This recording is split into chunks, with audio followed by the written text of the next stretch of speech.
So we're gonna see if it's a good idea to put peanut butter. And after our last thing was putting Starburst in there, you know, we got a little burnt and we put a Band-Aid on it. It's feeling a little bit better. But we're not gonna touch it this time. So lesson we'll learn. What am I smart this time? We're only gonna put it in there 30 seconds. So let's see. Start. Countdown dance. Countdown dance. Countdown dance. Okay, let's see what it does.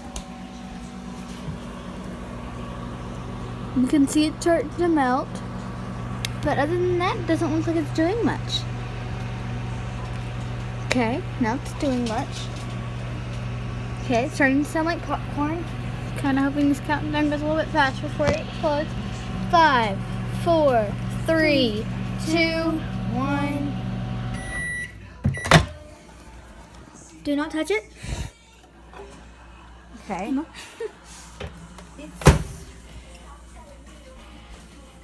It's like paint. You can see the juices. You can see that it's not really peanut butter anymore. I mean, because peanut butter is like hard to spread around.